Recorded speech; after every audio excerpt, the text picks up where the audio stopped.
السلام عليكم، ازيكم يا حبايب قلبي؟ اللهم صل وسلم وبارك على سيدنا محمد وعلى اله وصحبه اجمعين.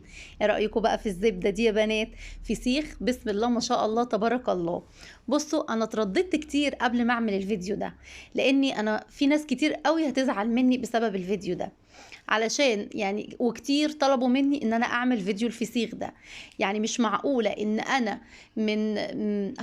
هقول ان عيلتي كلها من اقدم تجار الفسيخ، ومن عيلة كلها ابا عن جد عن جد عن جد. احنا فعلا يا بنات في موضوع الفسيخ ده كل عيلتي كلها شغالين اكتر من 50 سنة فيه. انا اترددت ان انا اعمل الفيديو ده عشان في ناس كتير هتزعل مني، بس عشان المصداقية لازم اقول كل الاسرار والتركات وحاجات اول مره هتسمعوها، متاكده وواثقه ان انتوا ما سمعتوهاش في اي مكان، بس عشان انتوا حبايب قلبي وعشان حبايب قلبي اللي طلبوه فلازم اعمله. يلا بقى لو عجبكم لايك وشير، ويلا بسرعه عشان بقى هتشوفوا حاجات ومفاجآت في الفيديو ده. يلا عشان احنا مستعجلين. احنا النهارده هنشتغل على 3 سمكات بوري. السمكتين يا بنات بيبقوا كيلو، يعني او انا جبت سمكتين 2 السمكة بيبقوا كيلو. حلو، اول حاجة هنبتدي بقى نغسلهم كويس جدا تحت مية كده جارية، تغسلهم. بصوا هيطلع منهم بقى حاجات كده عند الخياشيم، تفتحي الخياشيم كويس جدا اللي عند البق كده وتنزلي المية. طيب يا رودي، سمك البوري ده هنجيبه ازاي او هنعرفه ان هو كويس ازاي؟ بصوا، اول حاجة الفسيخ ما ينفعش يبقى سمك متلج. يعني ما ينفعش حضرتك تجيبيه بيبقى تحطيه في الفريزر وتقولي انا هعمله فسيخ. هو هينفع بس هيطلع الفسيخ معاكي هيبقى مفتل. دي اول حاجه. السمكيه البوري اختارها ازاي؟ السمكه تبقى القشره بتاعتها ما تبقاش تحطي ايدك كده على القشره تقوم نازله، وتبقى السمكه ما تبقاش طريه، تبقى ناشفه كده وماسكه نفسها، يعني صباعك ما يعلمش في السمكه، والخياشيم بتاعتها تكون وردي. وبرضه هقول لكم مش شرط، لان السمك ده انواع. شفتوا الستات او بيبقوا في ست بيضه وست سمره وست قمحيه، اهم حاجه تكوني جايباها من سماك موثوق منه، وتكون السمكه مديهالك طازه وما تكونش متلجه. دي حضرتك بقى تقدري تجيبيها بمعرفتك. حلو، غسلتها كويس جدا وغسلت الخياشيم زي ما حضراتكم شفتوا كويس وطلع منها.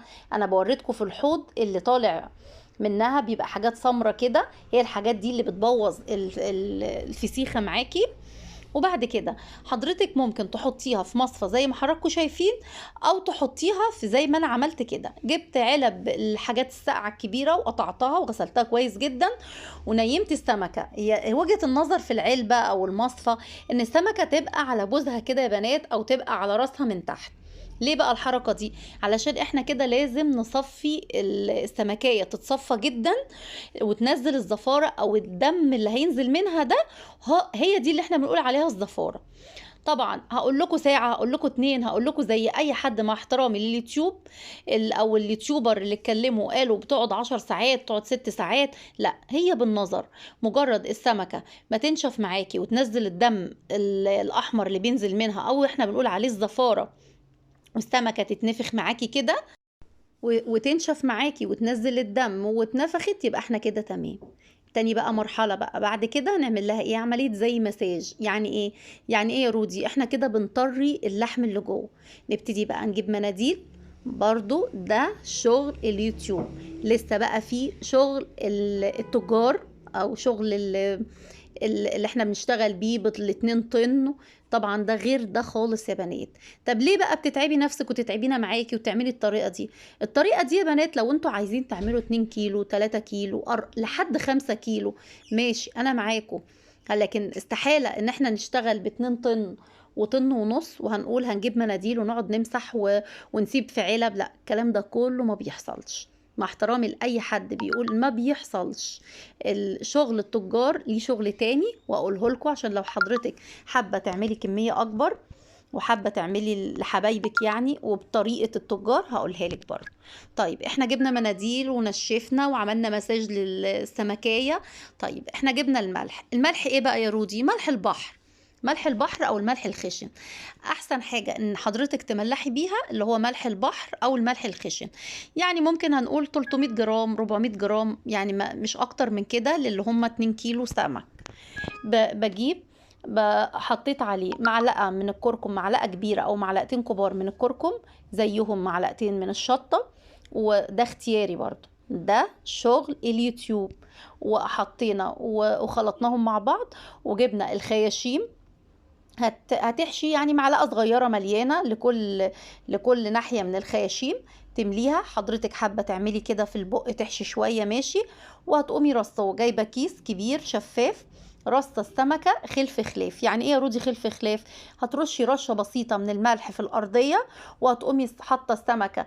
لو هتحطي السمكة تحطي عكسها، هتحطي سمكة تاني وتحطي عكسها، وبرده رشة خفيفة من الملح، او الملح بالكركم بالشطه اللي حضرتك او اللي احنا عاملينه مع بعض. حطيت هنا ورق لورو، ده ماده حافظه برضه. وهتحطي كيس جوه كيس. طبعا بعد ما تخرجي من اول كيس الهوا جامد وتربطيه جامد، هتلفي كيس جوه كيس جوه كيس، كذا كيس مع بعض. حلو كده. وبعد كده هتجيبي كيس اسمر. ليه كيس اسمر؟ لان احنا دايما يعني او عايزين نحطه في مكان ضلمه او مكان معتم، فيفضل ان احنا بعد ما نبستره بكياس، يعني 6 اكياس 7 اكياس، كتري وما تستخسريش يعني. وبسترته بسلوتيب، او حضرتك لو عندك استرتش راب ممكن تلفيه فيه كويس. وبعد كده بنجيب كيس اسمر بنلفه فيه، وبرده بنبستره كويس جدا، وبتسيبيه في جردل. يعني تحطيه في جردل، تحطيه في يعني طبق يعني علبة كبيرة ليها غطا، أهم حاجة تكون ليها غطا. تاني يوم بتقلبيه، يعني تالت يوم بتقلبيه. بيقعد بالظبط 5 أيام يا بنات، مش أكتر. دي الطريقة اللي كل اليوتيوبر شفتها عاملينه، أو اللي هما بيعملوه، أو لو حضرتك عندك كمية بسيطة بتعمليه. طيب شغلكم بقى يا رودي، شغل التجار ما بيبقاش كده خالص. لا هيفضلوا طبعا. يبقى احنا كده هنشتغل بقى ان احنا نعمل نستورد مناديل عشان نمسك كل سمكية نحط فيها مناديل. لا، الكلام ده ما بيحصلش يا بنات. وما بنغسلش طبعا الكميات السمكة. يعني احيانا البوكسة بتبقى 100 كيلو، بيجيبوا ال100 كيلو طبعا في براميل كبيرة تكون فيها مية، ويحطوا السمك ويغسلوه ويسيبوه يتصفى لحد نقطة الزفارة دي ما تنزل. طبعا زمان ابويا الله يرحمه كان بيجيب بقى اللي هي البراميل الخشب. ما بقتش موجودة تقريبا البراميل الخشب دي، بيعملوا في براميل بلاستيك. بتجيبي السمكة، لا بنحط في خياشيم ولا بنحط في حاجة، مجرد السمكة ما تنشف وينزل منها الدم وتبقى يعني تتظبط كده، تبقى خلاص زي ما قلنا المراحل بتاعتها، انها اتنفخت وانها نشفت وان نقطة الدم نزلت منها. بنرص كده، بتبقى رصة مخصوص في البراميل دي. وبتقومي حاطه، طبعا بيشعروها الاول بتشعيره ملح او رشه ملح خفيفه، وفوقها السمك. مين قال ان السمك ما بيتفتحش عليه؟ لا، بيتفتح عليه.